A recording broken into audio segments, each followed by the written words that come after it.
9th general elections. It is important to note that we have made very positive progress. This parliament has recorded the highest number of re-elected members of parliament ever. In the National Assembly, a record 193 members have been re-elected, 50 more than were re-elected in 2017. While in the Senate, 17 senators have been re-elected. This confirms the increased confidence of the people of Kenya in their leaders and institutions, affirming the maturity of our democracy. Another milestone is the election of women legislators elected into single-member constituencies. In this year's election, 29 women were elected members of the National Assembly, 6 more than were elected in 2017. This is a manifestation of the growing confidence in the contribution of women leadership in decision-making, in our governance, and in our political institutions. I am certain that this positive trend will continue into the future. It is also instructive that the same confidence in Parliament has been shown in the executive. In 2013, the President was elected with at least 25% of voters in 30 counties, 34 counties in 2017, and 39 counties in the just concluded elections. Again, further demonstrating the deepening pluralism and inclusivity of our democracy. I therefore take this special opportunity to congratulate all of you on your election in the last general election and the subsequent nominations of our nominated members of Parliament. The confidence demonstrated by Kenyans in us and our institutions should inspire us to raise the bar in our service to the nation and accountability to the electorate. It is also my singular honor to congratulate our speakers, the Honorable Moses Wetangula and the Honorable Amason Kingi, for overwhelming confidence of members to preside over the respective houses of Parliament. I also congratulate members who have been elected to parliamentary leadership positions and wish each one of you wisdom, strength, and success in steering our legislative affairs. We gather here on the tranquil side of a competitive election where we all came to grips with the turbulent energies of political competition that characterize our uniquely Kenyan brand of democracy. It is true, this election was an intensely contested election. Nevertheless, that it was peaceful and democratic again confirms the coming of age of our democracy. I submit to you that the fact that the election was so close is an indication that what unites us is always much more greater than what divides us. With the support of Kenyans, we have dislodged ethnicity as the central organizing principle of our politics, thereby retiring for good the ethnic mobilization and personality cults, together with their culture and practices of exclusion, discrimination, patronage, tribalism, and nepotism.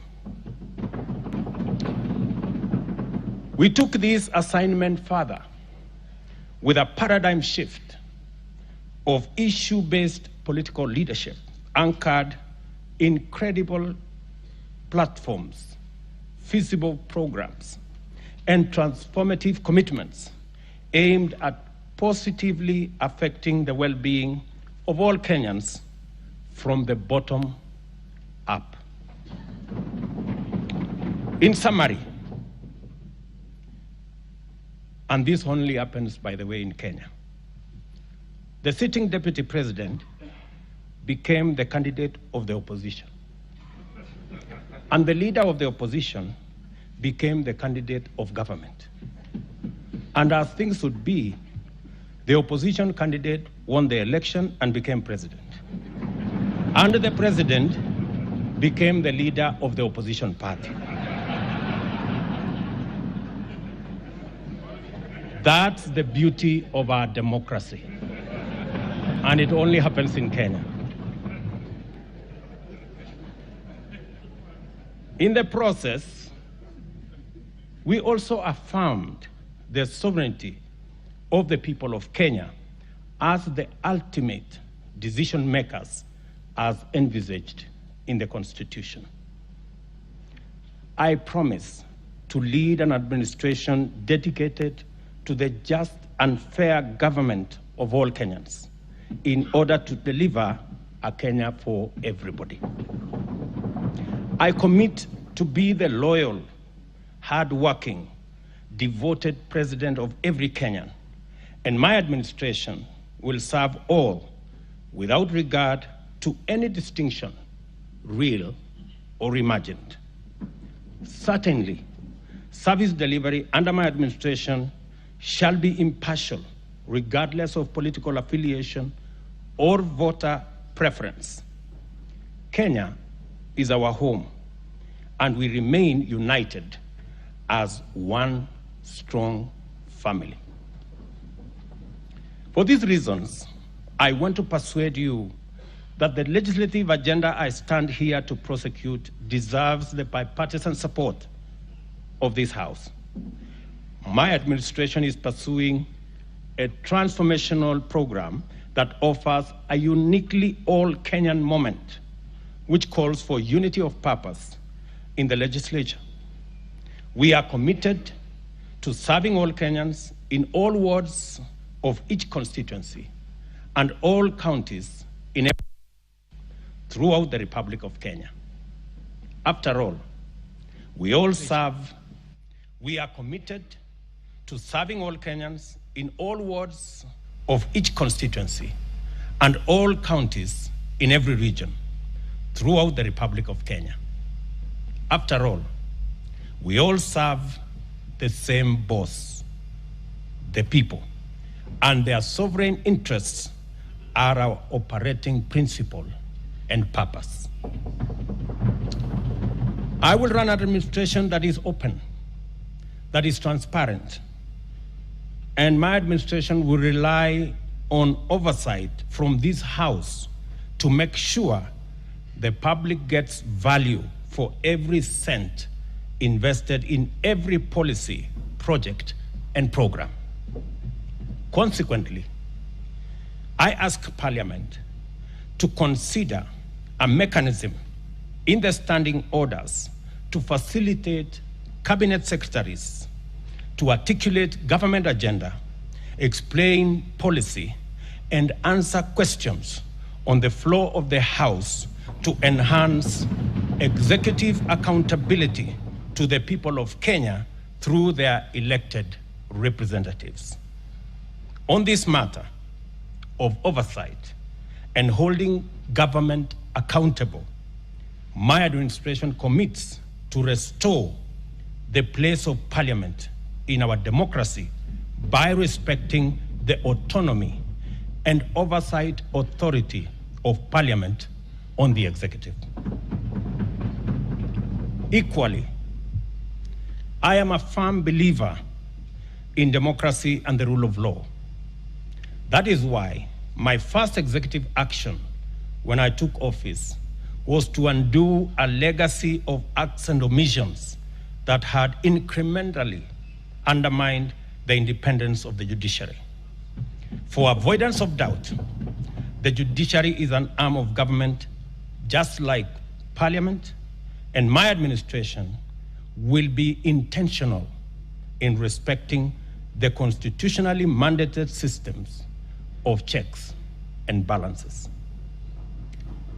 It is in this spirit that I will be seeking additional resources to support the bottom-up scaling of justice and empower the judiciary to acquire capacity and develop the infrastructure needed to more efficiently adjudicate and expeditiously conclude corruption cases, commercial disputes, and all other matters that today are a huge backlog on the judiciary. Honorable members, to implement the pledges and commitments set out in our plan, my administration is committed to investing in the requisite enablers and infrastructure to provide a sound foundation for its execution. These are interventions intended to create a conducive environment for effective, efficient, and sustainable realization of our national transformation. We are on a mission to dramatically scale up productivity in agriculture and make sure that every Kenyan farmer, fisherman, and pastoralist contributes to sustainable economic growth by contributing to adequate and affordable food, generating greater incomes, and producing the raw materials required by the agro-industrial and manufacturing value chains. This will boost Kenya's export performance and create millions of jobs. Consequently, we have been deliberate in our efforts to restore sanity and introduce greater responsibility in the management of public resources. One significant intervention is the resolve to abandon consumption subsidies in favor of supporting and investing in production. This is why we have made available fertilizer to our farmers at cheaper rates of 3,500 per 50 kilogram bag, down from 6,500. We are exploring further mechanisms to bring these prices down. We have an obligation to redeem our pledge to our small traders, the hawkers, the mamambogas, the bodabodas, that every person who sells any good or service gets to work and earns a decent livelihood enough to place them on the path to wealth through saving and investment. The hustler economy has to flourish and form the foundation of broader economic transformation while catalyzing the widening of the national revenue base. Our agenda here is to take necessary measures to create an enabling environment for business people to thrive and decriminalize enterprise. Affordable credit makes a huge difference in the rate of business growth. Access to affordable credit is like a magic formula. The current Credit Reference Bureau approach of blacklisting debtors is zero-sum, punitive, and has arbitrarily locked millions of business out of the credit system. It is time to shift the formula to a credit scoring system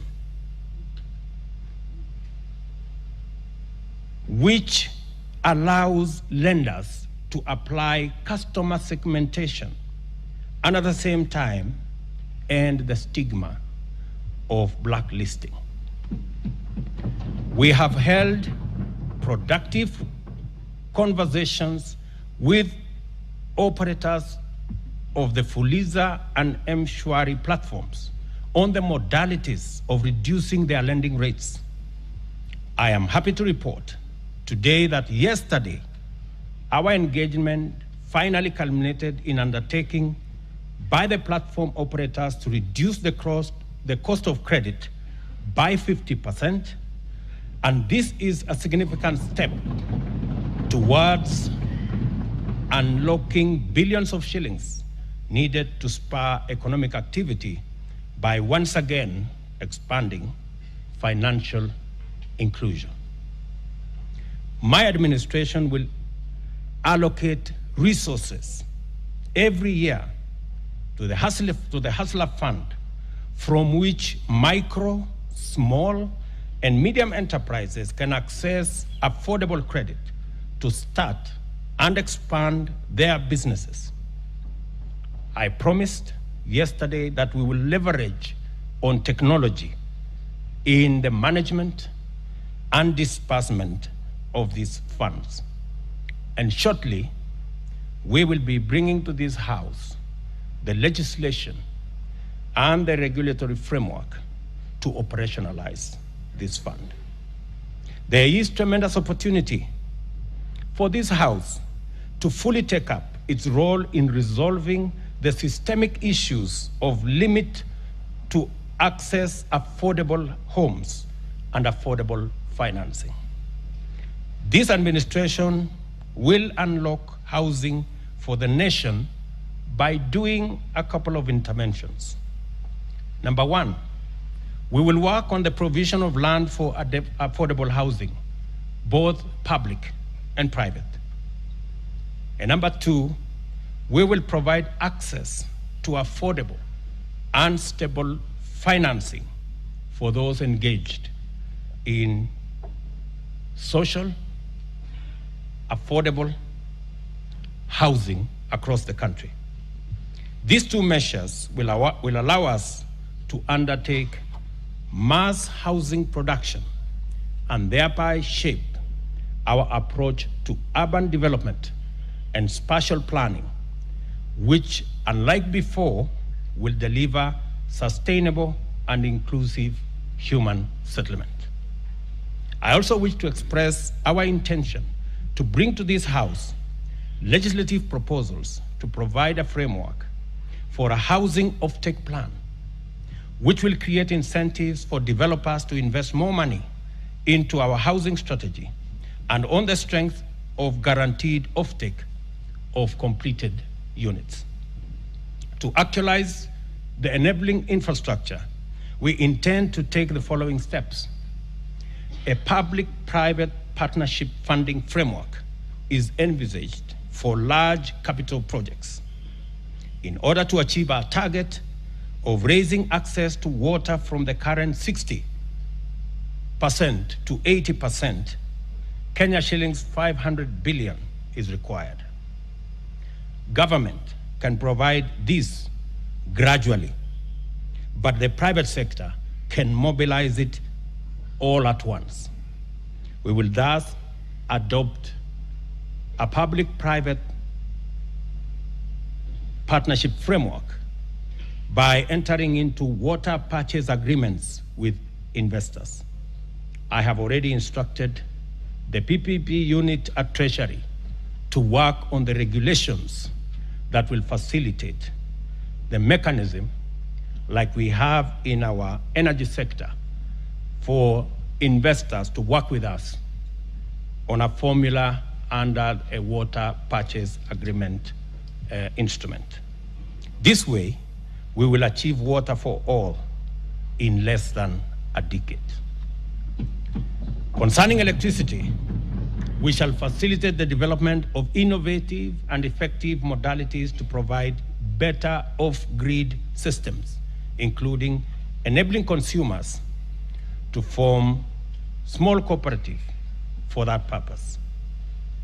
And in health, we are bound by duty to take measures to make universal health coverage a reality and liberate Kenyans and their families from the threat of harrowing poverty that stalks them every time a family member falls seriously ill. In our plan, and through your support, we will restructure our primary health system so that we put more resources into promotive, preventive, and early diagnosis. A key driver of this realization is the National Health Insurance Fund, whose restructuring is not only necessary for efficiency, but also enables it become a fit-for-purpose social insurance scheme that caters for all, including those suffering from chronic diseases. Digital technology has become a critical player in economic growth. We will capitalize on existing technology and innovation in the public and private sector to distribute the Hustler Fund as promised in our plan. I call upon financial institutions and our young people in innovation to participate in the digital economy by redesigning their products to serve the goal of empowering millions armed with grand ideas and are only waiting for the funds to finance their dreams to reality. Honorable speakers, honorable members, I have news, and it is not very good news. Our financial situation is not very good. For Kenya to grow to an upper income country, we need to invest at least 25% of our GDP. Our current national savings is below 10% of our GDP, which translates to an investment savings deficit of 15% of our GDP. Over the last decade, we have sought to close this gap with public borrowing. This year alone, we budgeted to borrow 900 billion to finance both development and recurrent expenditure. You're all aware that our total collection is 2.1 trillion, which is only enough to pay debt and to pay salaries. Everything else, we have to borrow. The government, members, should never borrow to finance recurrent expenditure. It is not right, it is not prudent, it is not sustainable, it is simply wrong. We must bring ourselves and our country to sanity. Over the next 3 years, we must reverse this and go back to the situation where government contributes to the national saving efforts by keeping recurrent expenditure below revenue. To this end, I have instructed Treasury to work with ministries to find at least 300 billion shillings in this year's budget so that we can remove it, because the market cannot sustain the kind of borrowing we are doing as government. Next year, we will bring it further down so that by the third year, we have a recurrent budget surplus. This we must do, members, because it is the right thing for us to do. On the revenue side, I am committed and determined to ensure that our tax system is responsive to the needs of the economy. It must be equitable, efficient, and customer-friendly. The economic principle of equitable taxation requires that the tax burden reflects ability to pay. This is best achieved by a hierarchy that taxes wealth, then consumption, then incomes, and lastly trade, in that order of preference, so that those who are wealthy and have the capacity to pay should pay more. And those are this is best achieved, that is different from our current tax system, which falls way far short of this. We are overtaxing trade and undertaxing wealth. We will be proposing tax measures that begin to move us in the right direction. We will also work with the Kenya Revenue Authority on a culture change to make it a people-friendly, customer-centric organization. I am of the view that we should rename it the Kenya Revenue Service in line with the proposed transformation. The very large government borrowing requirements has also undermined the business sector contribution to national savings and investment efforts.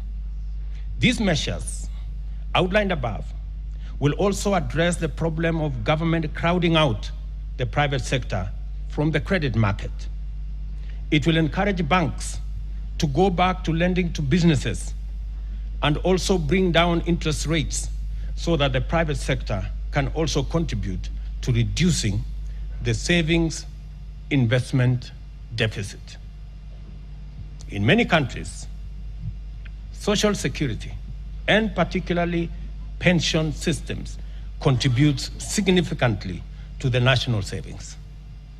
Our current social security infrastructure, both public, that is the NSSF, and private, only cater for people in formal employment, thereby excluding the vast majority of working Kenyans. There is no retired Kenyan today who is living on their NSSF retirement benefits. The meager current contribution of Kenya shillings 200 a month adds up to 72,000 over 30 years.